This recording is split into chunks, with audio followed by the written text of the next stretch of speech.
Et oui, c'est le MAG avec Iban, ça va bien? Ça va très bien. Hein? Demain, le Sénat examinera en première lecture le projet de loi sur le secret des affaires, un projet qui crispe, et le mot est faible, les journalistes, les syndicats et les chercheurs.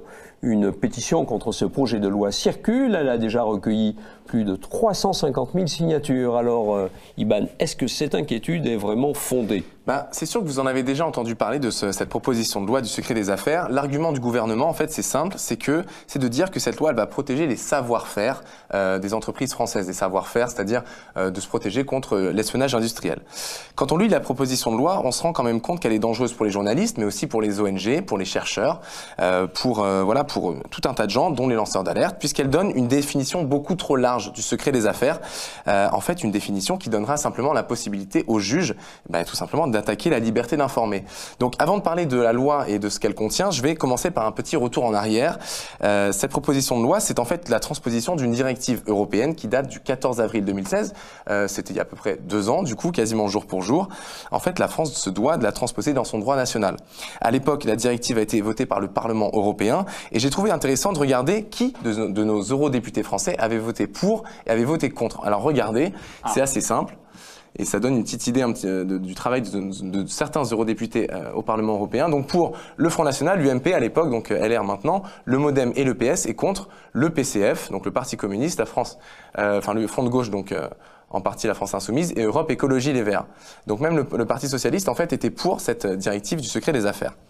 Il y a un autre élément à rappeler dans le contexte de cette proposition de loi, c'est... Ils ont changé d'avis aujourd'hui ou pas? Alors non, je pense que voilà, ils se sont quand même dit on va pas non plus retourner notre veste publiquement. Donc j'ai regardé quelques tweets, ils sont restés un peu sur leur position.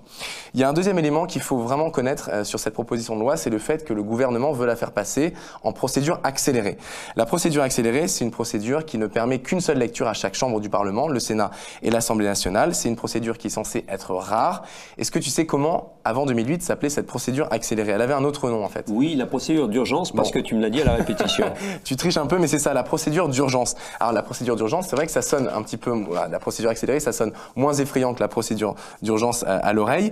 En fait, Emmanuel Macron a d'autres ambitions pour cette procédure et il nous prend pas en traître puisqu'il avait annoncé dans son programme. Quand on a regardé le programme d'En Marche pour la présidentielle, on s'est aperçu que c'était écrit noir sur blanc. Regardez, nous ferons de la procédure d'urgence, la procédure par défaut d'examen des textes législatifs afin d'accélérer le travail parlementaire. Donc c'était annoncé. Alors c'est pas parce que c'est annoncé que c'est bien, je te rassure, mais au moins voilà, c'était dit. C'est curieux quand même chez notre président, cette obsession pour contourner le Parlement, hein, les ordonnances, la procédure d'urgence. Faire diversion, aller vite. Alors tu vois, c'est ce grand constitutionnaliste, Guy Carcassonne, qui recommandait justement que les parlementaires devaient prendre leur temps pour bien étudier les textes. C'est un texte très important, on en entend beaucoup parler et pourtant, procédure accélérée comme ça, qu'une seule lecture par chaque chambre. Maintenant qu'on a le contexte, Serge, on peut parler de ce qu'il y a dans la loi. En bref, si cette loi passe, et c'est probable quand même, le secret des affaires sera jugé par des juges de commerce aussi. Alors, les juges de commerce, c'est pas un problème qui jugent ces affaires-là. Le seul problème, c'est que ils n'ont pas l'habitude en fait de dealer avec des affaires qui concernent la liberté d'informer, tout simplement. Et pour comprendre, pour mieux décrypter ça, on est allé voir Eric Alt. Eric Alt, il est vice-président d'Anticor, qui est une association qui lutte contre la corruption, et il est aussi magistrat. Il a essayé pour nous d'imaginer quelles seraient les conséquences judiciaires d'une telle loi. Regardez. Là, c'est une logique différente.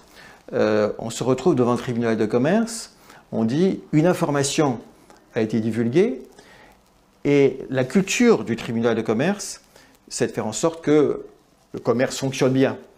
La culture du tribunal de commerce, ce n'est pas la protection des libertés individuelles, ce n'est pas le droit de savoir.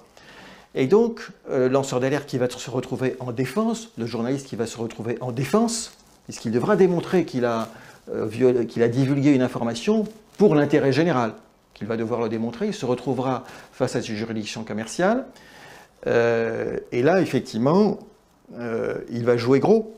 Parce que soit il démontre qu'effectivement, cette divulgation était conforme à l'intérêt général, soit il devra la réparation du préjudice intégral causé à l'entreprise dont une information a été divulguée. Ça peut être énorme. Et ça peut être énorme. Autrement dit, il n'ira pas en prison, mais il risque la ruine s'il ne démontre pas l'intérêt général de cette divulgation. Alors, à première vue, Serge, on peut se dire que c'est une loi qui concerne que les journalistes et les lanceurs d'alerte, mais c'est pas du tout le cas. En fait, ça concerne tous les citoyens, et Eric Alt nous l'explique très bien. Regardez. Alors, c'est un projet de loi qui a parfois été présenté comme conçu pour la défense des PME. Le boulanger qui a une recette particulière, il ne doit pas se faire voler cette recette. Voilà. Je crois qu'il ne faut pas être naïf. Ça concerne le droit de savoir, ça concerne la liberté d'informer, ça concerne la liberté d'expression. Et donc, ce n'est pas seulement une question de journaliste, c'est une question de citoyen. Est-ce que le citoyen aura, par les journalistes, mais aussi par les réseaux sociaux, par les lanceurs d'alerte, est-ce qu'il aura l'information pertinente pour pouvoir juger d'un produit, pour pouvoir juger d'une action concernant certains produits? Ce sera peut-être un peu plus difficile pour lui, malgré ce qui est prévu dans la loi et qui protège les lanceurs d'alerte et les journalistes, ce sera quand même un peu plus difficile pour lui, parce qu'encore une fois, le journaliste, le lanceur d'alerte vont se retrouver en défense. Et ce n'est jamais une position très agréable, et c'est une position encore moins agréable quand on se dit en défense, soit j'emporte la conviction du juge, soit je ne l'emporte pas, et si je ne l'emporte pas, je répare intégralement préjudice, ce qui peut être considérable et ce qui peut vous conduire à la ruine, en tout cas jusqu'à ce que la cour d'appel ait statué, et parfois il s'écoule un certain temps. Bon, alors Ivan, si je comprends bien, c'est une espèce de texte de dissuasion, c'est-à-dire il faut que le journaliste, le lanceur d'alerte qui veut justement donc alerter l'opinion, eh bien se pose la question avant d'écrire, avant d'aller devant un micro, est-ce que je ne risque pas finalement d'être obligé de payer des sommes astronomiques demain? C'est encore plus que ça, Eric Alt nous l'a dit, là on l'a pas passé mais il nous le dit, il conseille à tous les lanceurs d'alerte et à tous les citoyens plus généralement qui ont une information un petit peu sensible de d'abord consulter un avocat avant de la révéler. Donc ça te dit un petit peu l'épée de Damoclès qui pèse sur tous les citoyens. Mais tout le monde ne peut pas consulter un avocat, ça coûte cher. On est d'accord. Donc peut-être qu'il y aura d'autocensure dans le futur. Alors pour bien comprendre quand même les objectifs de la proposition de loi, on est allé interviewer l'un des co-rapporteurs de cette loi, il s'appelle Raphaël Gauvain, il est député La République En Marche. Dans ses passages médias dernièrement que j'ai écoutés, on l'entend beaucoup annoncer que la loi protège les lanceurs d'alerte et les journalistes et que c'est l'un des objectifs de la loi. Mais le vrai objectif, lequel est-ce? Écoutons Raphaël Gauvain.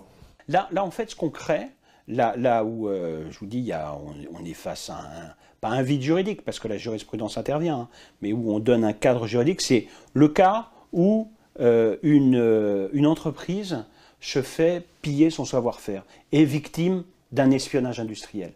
Là, pour le moment, c'est réglé uniquement par la jurisprudence. Le cas là de l'entreprise qui demande 50 millions d'euros, c'est typiquement le truc. Là, je vous assure, il n'y a pas de loi protectrice qui protège les entreprises et en même temps les journalistes, parce qu'elle fixe un cadre. Alors, cette loi, elle est quand même plutôt dirigée vers la protection des entreprises, bien sûr, que vers la protection de l'enquête en fait, et du journalisme d'investigation. Non, en fait, c'est pas ça. C'est que l'objectif, c'est de protéger les entreprises, c'est de protéger leur savoir-faire. Il a l'air embêté par tes questions quand même. Hein. Un petit peu. Alors, je t'avoue qu'il a quand même été assez objectif et surtout, il nous a reçus, il a pris le temps de nous répondre. Donc, au moins, on peut le saluer. Oui. Exactement, on peut le remercier. En discutant avec lui, on s'est quand même rendu compte que la loi, déjà, elle avait été transposée quasiment littéralement par rapport à la directive européenne. Donc, c'est presque un copier-coller. Ça interroge quand même beaucoup. Et elle a quand même quelques défauts. Et comme je te disais, il a été assez objectif. Donc, on l'écoute, Raphaël Gauvain, une deuxième fois.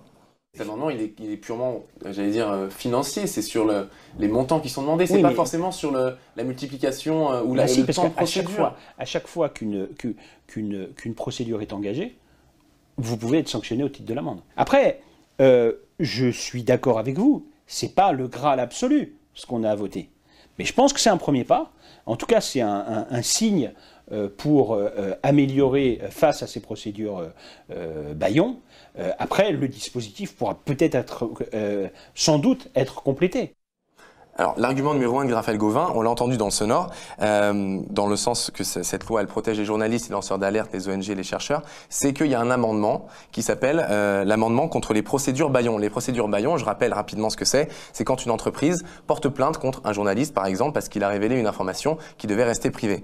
Et cette procédure bâillon, elle peut voilà, elle peut ruiner par exemple une rédaction ou un journaliste. Alors ce qui est intéressant avec cet amendement, c'est que si le juge estime par exemple que la plainte d'une entreprise n'est pas fondée, il peut lui infliger, il ne doit pas, il peut lui infliger une amende qui va jusqu'à 20% du montant que l'entreprise demande au journaliste ou au lanceur d'alerte. Ça c'est intéressant, c'est un bon premier pas et d'autres députés de l'opposition ont salué cet amendement-là.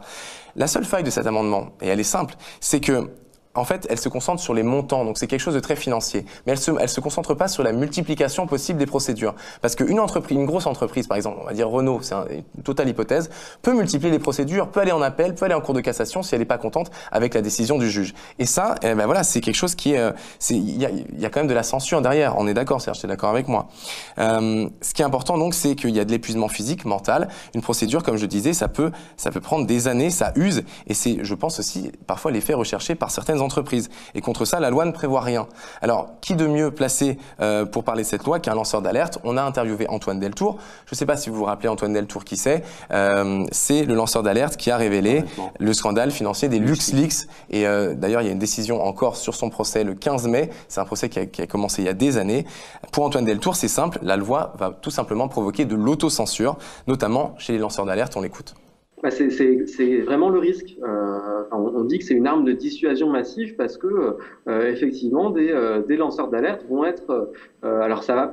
Moi, ce que je souhaite, c'est que voilà, les gens ne vont pas s'arrêter à ça. Je veux dire, on va continuer à, s'il le faut, braver les interdits pour mettre sur la place publique les sujets qui le méritent. Mais c'est juste qu'en faisant ça, on va s'exposer à davantage de poursuites. Donc c'est effectivement la multiplication des procédures judiciaires. Au bout d'un moment, ça peut lasser. Alors comme tu l'as dit, Serge, demain il y a la lecture par le Sénat. Il n'y a qu'une seule lecture puisque c'est une procédure accélérée. Tu m'as bien écouté, j'espère. J'ai tout noté. Et si le sujet vous intéresse, et là je m'adresse aux sociaux, allez voir le site internet Informer n'est pas un délit. Vous pouvez signer la pétition contre cette proposition de loi. Voilà, Serge. Eh bien, écoute, merci Iban. Alors j'en profite pour signaler que c'est le premier épisode de ta toute nouvelle chronique. Exactement. Qui s'intitule « Parce que c'est notre projet », qui va décrypter les enjeux des projets de loi proposés pendant ce quinquennat. Donc on t'attend pour les suivantes avec impatience.